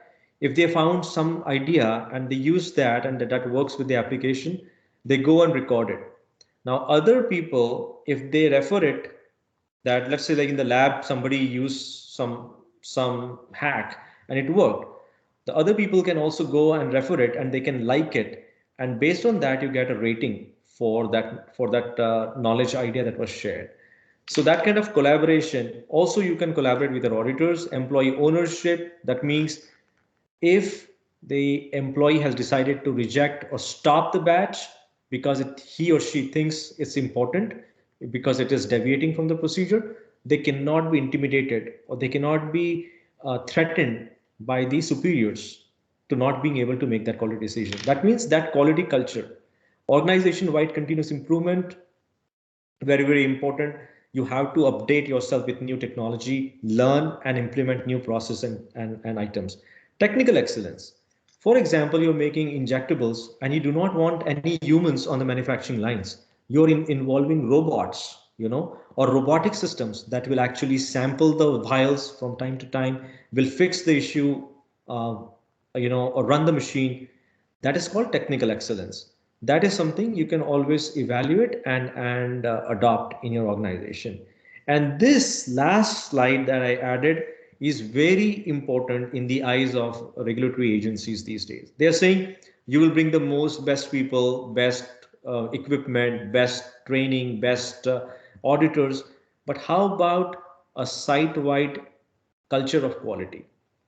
And this is what the culture of quality would actually mean. So with this, I believe I have taken a lot of your time. I hope it made some sense. I'm sorry it exceeded by 10 minutes. Any questions? Thank you so much, sir, for your informative session. The session is now open for discussion. I request all the participants to unmute your mic and ask the question directly, or you can place your question in WhatsApp group. Good morning, sir. I'm Miss Vijaya. Hello. Sir, Hi. I just want to know that as there are various methods for root cause analysis, which one could be more efficient with respect to time consumption? So when it comes to time consumption or money, that let's say the cost of the batch is 5 lakh rupees, and because you're holding the batch for a very minor, so time as well as economic considerations will have less applicability, because until you know if the risk is major, minor, or critical, you will not be able to decide. Depending on the nature of the problem, and if it's, let's say, minor or no impact on the safety, efficacy of the product, you can use the most simplified approach. If you think that the root cause investigation, whether it was very effective or not effective, but because the overall impact is none or impossible, you can use the most simplified approach in order to establish that. Did I answer your question? Yes, When yes, it sir. comes to quality, Thank you. when it comes to quality decisions or data generation for development purposes, the auditors or the FDA, they don't want to hear that, oh, it is very expensive, it is very time consuming. But definitely, if you have a strong rationale and basis to explain that this is a phenomenon which is not at all concerned with the final quality attribute of the product, and that's why I used a simplified approach to do this, and I can always reproduce the same root cause investigation or the same intended results using this methodology. You should be able to use it depends on the level of risk. Okay, sir. Okay. Thank you. Yeah, and also it will depend what kind of the deviation is. So you may not be able to use a fishbone diagram analysis because you do not have enough data points to do that. So you'll have to see what kind of a deviation is there, कितने data points आपके पास हैं, कितनी information missing है, and if a lot of information is not available and you would like to use actually a decision tree method, then you may not be able to use it. So you'll have to see things in totality and which one will you will be able to actually execute it. Yeah, sir. Definitely. Any other Thank you, question? sir. No problem. Thank Nobody you. calls me sir, so I'm very embarrassed. बताइए. Yeah, sir. As nowadays, artificial intelligence and as you mentioned, robotics are going to apply in this parental. So, are these same guidelines are applicable, or is there any modification is required from that perspective? Yeah, whenever you're trying to implement an artificial intelligence or intuitive, knowledge-driven activities, the whole thing is that you'll have to make sure and validate in the eyes of the agency that there is no ambiguity with their determination or in their performance of those activities. So when I recall many years ago, and this has nothing to do with artificial intelligence, a new testing strategy was established using NIR. The FDA was very reluctant to acquire it, to accept it. However, depending on what kind of artificial intelligence you're using, and if there is a supplemental human or other established procedure that is going to validate or support it, I see that we will see artificial intelligence in some form and fashion, but not like absolute, absolute fashion getting implemented. But as far as manufacturing operations and those kind of things are concerned, yes, we are seeing that a lot. Data collection and analysis will have to, it will take time, and it will definitely need modifications.